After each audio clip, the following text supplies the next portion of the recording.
ये करिए की होया मैं सही कह रहा मैं गलत कह रहा है चपेटा मारने और वो रुका रहेगा। ठीक है, अब प्रॉब्लम ये है कि इसका मकसद ये है कि मैं इस गाड़ी वाले को चालान करूं। ठीक है, लेकिन इसका काम क्या है कि यार गाड़ी साइड पे करो ताकि ट्रैफिक खुले। अस्सलाम वालेकुम। जी वालेकुम सलाम। कैसे हैं आप? जी अल्लाह का शुक्र। नाम आपका? शफीक। क्या करते हैं? जॉब करता हूँ। आप क्या करते हैं? छोटी शॉप है। ज़बरदस्त हो गया। बात करने का पर्पस है कि हमारे हालात क्या चल रहे हैं मुल्क के। दूसरी तरफ अगर मैं बात करूं तो यहाँ पर इलेक्ट्रिसिटी के मसाइल, यहाँ पर रोटी के मसाइल, यहाँ पर एनर्जी के मसाइल, यहाँ पर हर किस्म के मसाइल का फेस कर रही है, दो चार हो रही है आवाम। दूसरी तरफ अगर हम बात करें हिंदुस्तान की, वहाँ पर G20 की मीटिंग हुई, आपको पता ही होगा। G20 में इस्लामी मुल्क भी वहाँ पर गए हैं, दुबई और जिसकी हम बात करते हैं, मिसाल देते हैं हमेशा, तुर्की और सऊदी अरेबिया। तुर्की और सऊदी अरेबिया ने एक बहुत बड़ा साइन किया है जिसके अंदर बेल्ट एंड रोड का इनिशिएटिव के अंदर सिग्नेचर किए हिंदुस्तान से मिलकर, हिंदुस्तान के साथ, और हिंदुस्तान को आने वाले टाइम के अंदर सुपर पावर बनाएंगे ये दो इस्लामी मुल्क और पूरी दुनिया मिलकर। क्या कहना चाहेंगे, क्या इन इस्लामी मुल्कों को उनका साथ देना चाहिए था या नहीं? नहीं जी, बिल्कुल उनका साथ नहीं देना चाहिए, क्योंकि इस्लामी मुल्क के साथ आप जब भी खड़े होते हैं, आप इस्लाम की बात करते हैं तो फिर इस्लामी ममालिक के साथ ही रहना पड़ता है। और इस तरह के किसी किस्म के भी एग्रीमेंट के ऊपर इनको साइन नहीं करने चाहिए जिसमें कोई दूसरा मुल्क जो हमारे बिल्कुल अल्टरनेटिव है उसके अंदर हमारा इस्लाम नहीं है। और बेशक वहाँ पर आबादी इस्लाम की ज़्यादा है, लेकिन उनका जो सोच है, उनका जो मेंटालिटी उनकी जो चल रही है वो बहुत गलत है, वो इस्लाम के खिलाफ है। उनके साथ हमें नहीं चलना चाहिए। इस्लाम के खिलाफ तो अगर लगता तो क्या तुर्की उनका साथ देते इस्लाम के खिलाफ होते? वो तो हमारे और इंडिया के दरमियान की जो रेवलरी है ना, थोड़ी हमारे बीच में दुश्मनी है, तो आलमी जो मुसलमान मुल्क है उनको उन अमन से क्या कंसर्न? नहीं, अमल से कंसर्न होना चाहिए। उनकी स्ट्रेटजी क्या है, उनके पीछे लॉजिक क्या है, इसका कुछ नहीं पता, क्योंकि जो डेप्थ होती है वो बाद में पता चलती है। सबसे पहले तो यही हमें पता चला ना कि साइन कर दिए हैं, लेकिन उस डेप्थ के अंदर ही हमें नहीं बताया गया कि ये इसकी डेप्थ क्या है। जब तक डेप्थ के बारे में नहीं पता चलेगा, जब आपको एक्नॉलेजमेंट नहीं होगी किसी चीज़ की, तब तक आप कुछ भी इसके बारे में कमेंट नहीं कर सकते। तब तक आप नेगेटिव ही सोचेंगे कि ये नहीं होना चाहिए था। तुर्की ने कहा कि भाई आपको, इंडिया को कहा कि आपको यूएन के अंदर परमानेंट मेंबर बनाने के लिए हम आपकी पूरी बैक करेंगे। हम तो कहते थे कि तुर्की बरादर मुल्क है, वो पाकिस्तान के साथ ही रहेगा हर हाल में, लेकिन वो भी हिंदुस्तान की तरफ, हिंदुस्तान की पावर को देखकर हिंदुस्तान की तरफ झुकते हुए नजर आ रहे हैं। क्या समझते हैं, अगर यही चलता रहा तो क्या हमारे हालात आगे क्या नजर आ रहे हैं आपको? एट दी एंड फिर खाना जंगी शुरू हो जाएगी, वही मुल्की जंगी शुरू हो जाएगी, मुल्की जंगें शुरू हो जाएंगी। जाहिर बात है कि जो सोच है वो उसको आप मुतरादिफ नहीं कर सकते ना किसी के, आप उसने उसके साथ चलना है। ठीक है, अगर तुर्की ने ये अमल किया है तो, लेकिन तुर्की के पीछे इसकी लॉजिक क्या है कुछ समझ नहीं आ रही। सऊदी अरेबिया के बारे में जो कहा जाता है कि सऊदीया भी जो है इस वक्त उनकी तरफ झुकाव है, तो शायद वो इन्वेस्टमेंट उनकी उधर बहुत ज़्यादा है, उसकी वजह से 8 बड़े एग्रीमेंट साइन किए, 8 बड़े एग्रीमेंट, जिसके अंदर से हिंदुस्तान एनर्जी भी देगा उसको, सऊदी अरेबिया को एनर्जी भी देगा। आप मुझे बताएं कि इतना ज़्यादा अगर हम बात करें तो पेट्रोल भी है, ऑयल भी है, सब कुछ हिंदुस्तान के पास है। सॉरी, दुबई के उसके पास, सऊदी अरेबिया के पास है, लेकिन फिर भी वो एनर्जी हिंदुस्तान से ले रहा है। क्या वजूहत है? अब इसके पीछे टेक्नोलॉजी क्या है ये तो कुछ भी नहीं बता सकते ना। एक लीगल, एक छोटे जो लेवल के जो इंसान होते हैं उनको किसी बारे में नहीं पता होता। अब मैं भी एक जॉब करता हूँ, मुझे इस बारे में नहीं पता। जो सुनी सुनाई बातें उन पर गौर करना पड़ता है, उन्हीं को सोचना पड़ता है, समझना पड़ता है, फिर जो दिल मानता है वही जवाब देता है। मुझे एक और बात बताएं कि जब भी इससे पहले भी, आज से पहले भी, जब भी हमारे क्राउन प्रिंस जाते थे इंडिया दौरे के लिए जाते थे, उससे पहले पाकिस्तान होकर जाते थे, तो अभी वो पाकिस्तान भी आना ज़रूरी नहीं समझा उन्होंने, डायरेक्ट वो अपने मुल्क ही चले गए। तो क्या उनको समझ आ गई है कि जो यहाँ पर हम बातें करते हैं कश्मीर के रिलेटेड, वो हमारे बीच का मसला, वो उनका मसला है ही नहीं? जी बिल्कुल ऐसे ही है। कोई ये जितनी भी बातें हैं ये सब इस वक्त फिल्मी बातें हो गई हैं, क्योंकि हमारे हुक्मरानों के पास भी इस तरह की कोई ऐसे ऑथेंटिक तरीके नहीं है कि जिस तरीके से समझ आए। उन लोगों को भी पता चल गया। देखें, हम जितने भी मुल्क हैं सबसे हम इस वक्त जो है वो इमदाद ले रहे हैं। और इमदाद का जो सीन है ना, जब एक चीज़ होती है, एक विटेज होती है, एक अपने घर में बैठा बंदा और बात होती है, किसी के घर बैठ के अगर बैगिंग करेगा तो वो और बात होती है। वहाँ ना रिस्पेक्ट रहती है, ना मुल्क की रिस्पेक्ट रहती है, ना आवाम की भी खत्म हो जाती है, और जो सियासतदान है उनकी भी, और मुल्क का नाम ज़्यादा बदनाम होता है। सबसे पीछे इसका जो हाथ है वो यही है कि जब भी आप जाते हैं आप उनसे मांगने जाते हैं। हर एक मामला में आपके साथ कई ममालिक ने, जो आपके जो मुसलमान ममालिक भी नहीं थे, उन्होंने भी आपकी हेल्प की है इस बारे में। लेकिन जब उन्हें पता चला कि यहाँ पर सिर्फ खाने वाले हैं, इसलिए उन्होंने अपना हाथ पीछे खींच लिया, और अब कोई भी पाकिस्तान के साथ चलने को तैयार नहीं है। अगर यही हालात हमारे चलते रहे, अवाम ने होश के नाखून ना लिए, अब पॉलिटिशियन ने होश के नाखून ना लिए, तो क्या नज़र आ रहा है आपको फ्यूचर हमारा? इसी तरह ही हम बेगाफिली में रहते हुए हमने 71 में अपने आप बांग्लादेश को अलग करवा दिया, तो हम अब किस चीज़ का इंतजार कर रहे हैं आगे? अभी हम ये इंतजार कर रहे हैं जो इनके पीछे लगे हुए हैं कि ये मुल्क बेच के खा जाएंगे और कुछ भी नहीं होगा। इनकी जो सोच है, लेकिन कायदे-आज़म ने जो बात की थी ना कि अवाम है, अवाम को कौम बनने के लिए 100 साल चाहिए। अब उसी का इंतजार है कि वो 100 साल पूरे होंगे तो शायद उनकी बात पूरी हो, कायदे मिल्लत की बात पूरी हो जाए। अगर हम दूसरी तरफ हिंदुस्तान को देखते हैं तो वो डेवलपमेंट की तरफ कैसे जा रहे हैं? वो डे बाय डे तरक्की कर रहे हैं, वो दुनिया में अपना एक नाम बनवा रहे हैं, लोहा मनवा रहे हैं। नरेंद्र मोदी को देख लें कि किसी मुल्क में जाते हैं तो झुककर सलामी होती है। हमारे टेलीफोन, हमारे एक्स प्राइम मिनिस्टर, जो पिछले प्राइम मिनिस्टर थे, उन्होंने कहा था कि किसी मुल्क के प्राइम मिनिस्टर को मैं कॉल करता हूँ तो वो कॉल नहीं उठाते कि इसने कॉल इसलिए की कि पैसे मांगेगा। मुल्क में उनकी किस तरह से, हमारी इज्जत क्यों नहीं है? उसकी रीज़न ये है ना कि वहाँ पे एक रेडी बान जो है वो भी ग्रेजुएट है, और जब तक तालीम नहीं परवान चढ़ेगी तब तक आवाम परवान नहीं चढ़ेगी। ठीक है, यहाँ पे भी तालीम है, लेकिन तालीम के साथ साथ सोच इस वक्त बहुत पैथेटिक हो चुकी है सबकी। जब तक तालीम ग्रेजुएशन नहीं होगी, मोटिवेट नहीं किया जाएगा, मेंटली बंदे को नहीं बताया जाएगा, तब तक इस तरह के कोई भी मामला नहीं हो सकते। उनके पास बहुत बड़ी सोच है, वो आगे 50 जैसे गोरे फॉरनर्स हमारे साथ करते थे, वो 100 साल की प्लानिंग करके बैठे होते थे, तो कम से कम ये 60 साल की प्लानिंग करके बैठे हुए हैं। हमारे पास प्लानिंग नहीं है, वो चांद पर चलेंगे, हम यहीं पे रहेंगे, क्योंकि इन लोग समंदरयान भी भेज रहे हैं, समंदर पे भी जा रहे हैं, सूरज मिशन भेज दिया, गगनयान भेज दिया, हमें तो पता ही नहीं ऐसे नाम वो भेज रहे हैं मिशन। ये वर्थ होती है, उनके पास एक वर्थ है, हम अपनी वर्थ खो चुके हैं। अपनी वर्थ हमें जागने के लिए एक टाइम चाहिए, एक ऐसा मेज़बान चाहिए जो हमें जगाए आके। हमारी सोच है वो सो चुकी है, गफलत में जा चुकी है। अभी हमारे पास वो हमारी वर्थ नहीं है कि हम किसी के साथ खड़े होकर बात भी कर सकते हैं, किसी की आंखों में आंखें डाल के बात कर सकते हैं। आज हिंदुस्तान हमें बेकारिस्तान भी कहता है। आज जिस तरह के हमारे हालात हुए हैं, क्या हम उनको काउंटर कर सकते हैं इस बात पे? जिस तरह के हमारे हालात हैं, क्या हम उन्हें कह सकते हैं कि भाई नहीं, हम एक अमन कौम है, हम एक पुरवकार कौम है? क्या हमारी वकार इज्जत छोड़ी है इन लोगों ने? बिल्कुल भी नहीं छोड़ी। मैंने आपको इसलिए तो बताया कि हमारी वर्थ नहीं रह गई है कुछ। हमारे पास वर्थ होती तो हम इनकी आंख में आंख डाल के बात सकते हैं। बेशक हमारे पास गौरी मिसाइल है, बेशक हमारे पास बाबर मिसाइल है, हर एक चीज़ अल्लाह का शुक्र है अल्हम्दुलिल्लाह पाकिस्तान में है। पाकिस्तान सोने की चिड़ी है। हर बंदा इसके बारे में ही सोच के बैठा हुआ कि बस इसे किसी तरीके से हम जो है ना इसको जम कर लें अपने अंदर, और अल्लाह ताला ना ऐसे मामलात करे, अल्लाह ताला को ऐसा हमारे ऊपर भेजे जो हमें सच्ची राह पे और सीधी राह पे चलाए। सही हो गया सर, बहुत अच्छा लगा बात करके, thank you so much. Guys हमारे साथ एक भाई मौजूद हैं जो कि बता रहे हैं कि हालात इतने ज़्यादा ख़राब है, बिजली के बिल इतने ज़्यादा आ चुके हैं, एक बच्चा घर पर, एक बीवी और मैं हूँ, कह रहे हैं एक पंखा चलता है और 15,000 रुपये बिल आया बिजली का। और इनका छोटा सा स्टॉल है जो कि बैटरियाँ सेल करते हैं, छोटी सी मोबाइल की बैटरियाँ सेल करते हैं। ये बता रहे हैं कि उससे मैं टोटल 20,000 रुपये कमाता हूँ। 15,000 रुपये मकान का रेंट है और 15,000 रुपये मेरे बिजली का बिल आया। तो बताएं मैं कहाँ से दूँ? और ये बता रहे हैं कि अगर ये हालात ठीक ना हुए तो आने वाले टाइम के अंदर मैं खुदकुशी भी करने जा सकता हूँ। तो आप बताइएगा कि ये क्या हालात कैसे पैदा हो गए, क्या सोचा था कभी? ये बात ये है भाई कि जो एक रोड के ऊपर असाई की तनख्वाह है वो हमारे से अच्छा है, उसकी ज़िंदगी हमारे से अच्छी है, उसके हर मामले की ज़िंदगी साढ़े बेहतर, उस एक रोड साफ करने वाले बंदे की साढ़े नालों अच्छी ज़िंदगी है। फिर वो साढ़े रंगे बंदे नूं बंदा ही नहीं समझते। एक रोड साफ करने वाले, कूड़े चुकने वाले, अज वो साढ़े नालों 1000 दर्जे अच्छे लोग हैं। और उसके अलावा इन लोगों ने ऐसा मुकाम कर दिया है कि जो सिपाही एक पुलिस वाला है वो इधर आता है, किसी से चीज़ लेता है, उसको बोलता है मैं पुलिस वाला हूँ, ये पैसे मैंने नहीं देने। ये इधर हर निज़ाम हम बदमाशी का भी अपने ऊपर लाते हैं। ये सारे मामले जिंदगी के साढ़े गरीबां से सुट दिते गए ने। किंदे किंदे असीं खाते पूरे करिए, अपने बच्चों के करिए, ये पुलिस वालों के करिए, LD के करिए। की होया? मैं सही कह रहा, मैं गलत कह रहा है? यार मेरी बात सुनो, एक मिनट मेरी बात सुनो।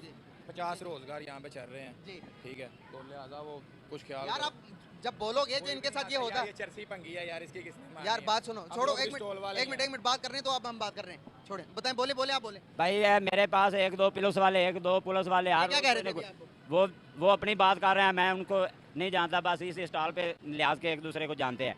लेकिन जो गरीब का मुकाम है कह रहा था जालिम के खिलाफ बात ना करो। जालिम वाली बातें ना करो, क्योंकि ये करोगे तो तुमको गोली बजेगी। हम गोली खाने को भी तैयार हैं, हमें किसी की कोई टेंशन नहीं। अल्लाह हमारे ज़िंदगी के हालात को बेहतर कर दे। ये हमारे सबसे बेहतर ये है कि हमारे बादशाह वो अच्छे होंगे जो हमारे गरीबों के साथ खड़े होंगे, जो हमारे गरीबों की इल्तिजा को समझेंगे और उनको समझकर हमारे ऊपर ऐसा जुल्म नहीं ढाएंगे कि जो हम उठा नहीं सकते।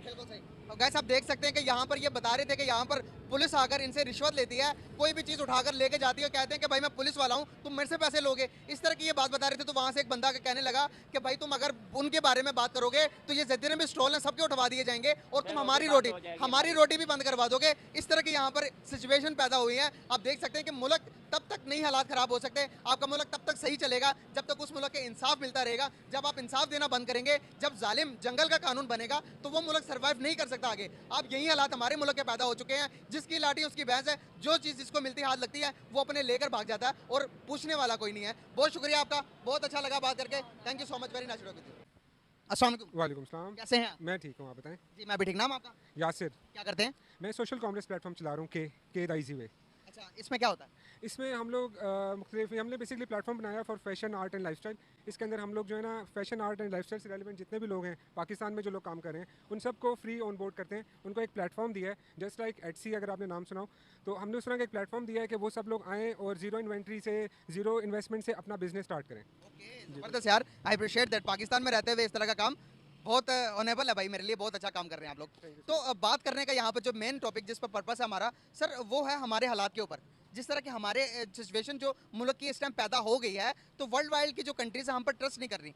सबसे पहले बात करूंगा सऊदी अरेबिया का। क्राउन प्रिंस 3 दिन के लिए हिंदुस्तान जाते हैं G20 की मीटिंग के लिए, आधे घंटे के लिए पाकिस्तान भी नहीं आए। और उसके बाद तुर्की ने हिंदुस्तान को कहा कि यूएन का परमानेंट जो आपको मेंबरशिप दिलाने के लिए हम आपकी पूरी हेल्प करेंगे। और उसके बाद जो कॉरिडोर है, जो रोड एंड बेल्ट बन रहा है, उसके ऊपर भी सऊदी अरेबिया और तुर्की अहम किरदार अदा कर रहे हैं। तुर्की इसलिए कि वो यूरोप की तरफ कॉरिडोर है। क्या कहना चाहेंगे कि मुस्लिम कंट्रीज भी हिंदुस्तान के साथ दे रही हैं, क्या इन कॉन्सेप्ट से हम अब वो कंट्रीज ऊपर निकलकर क्या वो डेवलपमेंट के बारे में सोच रही हैं, क्या वजह लगती है? बेसिकली देखें, हम लोगों को ना ये जो स्टीरियोटाइप है ना, ये भी हमें ख़त्म करना पड़ेगा। सबसे पहले हमने ये देखना है कि वो हमारे मुल्क क्यों नहीं आए। बीइंग ए मुस्लिम, मतलब अगर हम मुस्लिम की बात करें तो वो हमारे मुल्क में क्यों नहीं आए हैं, और हमारे पास आकर उन लोगों ने मतलब वो जो क्राउन प्रिंस की बात कर लेते हैं, आपने वहाँ यहाँ से बात स्टार्ट की, तो आप ये देखें कि हम लोगों को सबसे पहले अपना आप दुरुस्त करने की ज़रूरत है।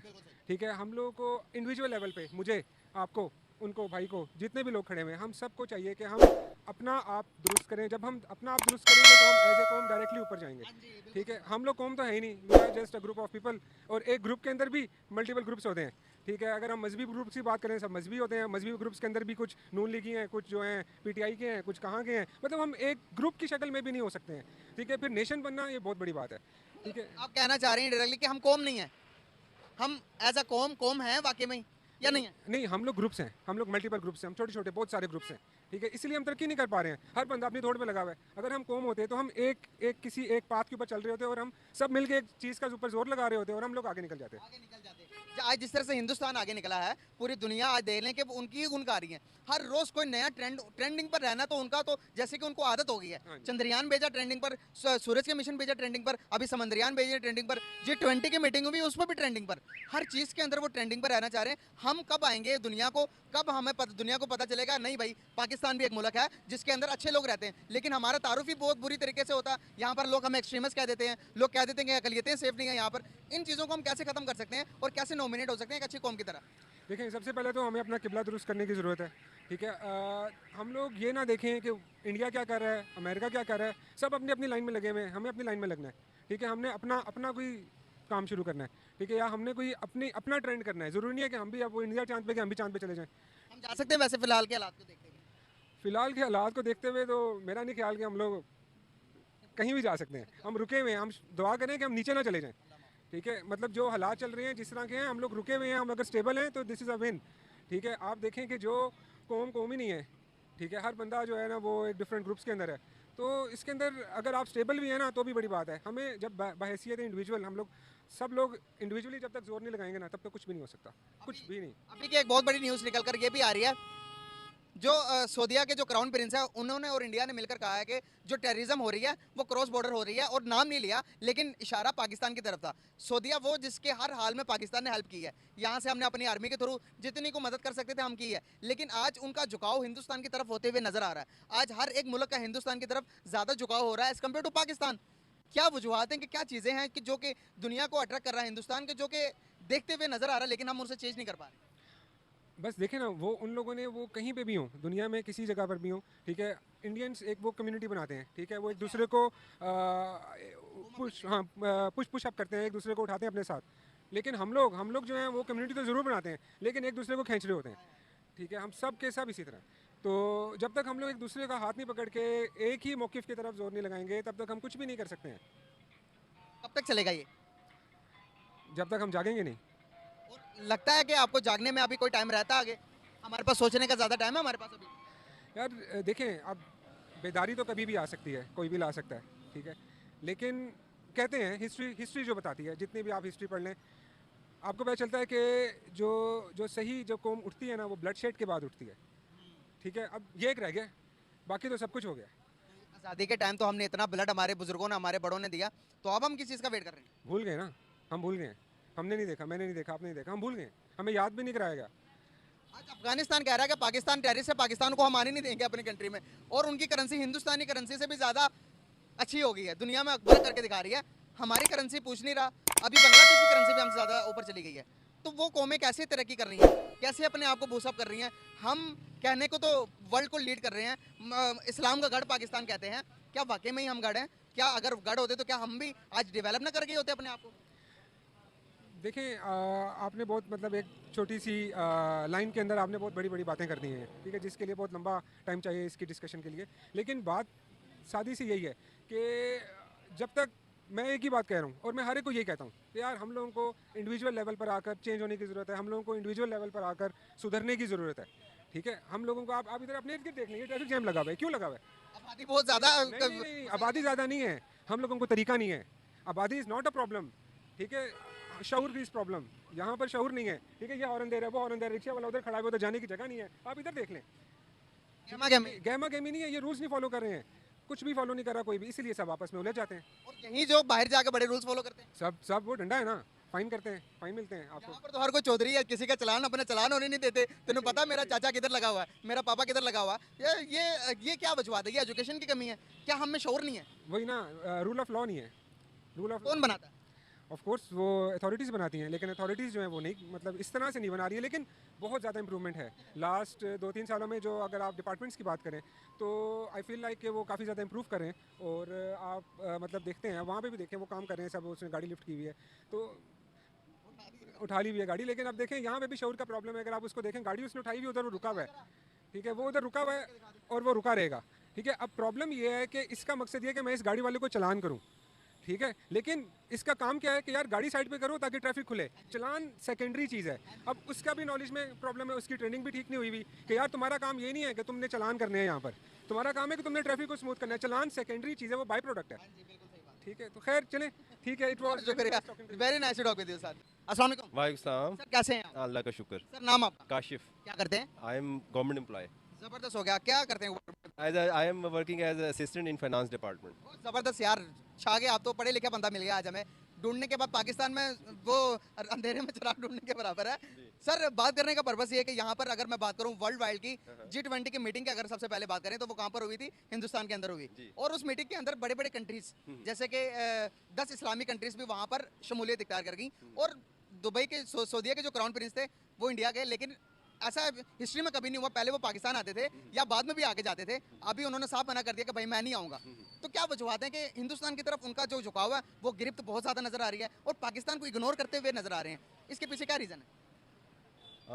मैं समझता हूँ कि हम किसी तरह भी किसी अपने नहीं हैं, लेकिन हमारी जो एडमिनिस्ट्रेशन कह लें मुल्क की, और वो जो ये जो हमारा इस टाइम राइट नाउ जो बना हुआ है सिनेरियो मुल्क का, एक क्रिटिकली बना हुआ है इस कदर कि कोई चीज़ फोकस नहीं हो रही। अगर आप किसी तरह भी आप उसको एनालिसिस करें, लोग इस टाइम इस कदर क्राइसिस का शिकार हैं कि गवर्नमेंट का इस तरफ है ही नहीं रुझान कि हम अपने जो है लोग उनके लिए ऐसी कोई चीज़ें क्रिएट करें, जॉब्स क्रिएट करें, उसके लिए हम ऐसे इनिशिएटिव स्टेप लें और उनको लेना चाहिए। और जबकि इंडिया हमसे बहुत पीछे है, लेकिन इस टाइम अपनी इंडस्ट्री देख लें उसको, किस चीज़ में इंडिया हमसे पीछे इस लिहाज से है कि उनकी जो पॉपुलेशन है, गवर्नमेंट उनकी अमीर है, पॉपुलेशन उनकी इस टाइम बहुत वर्थ है, बुरी हालत में है।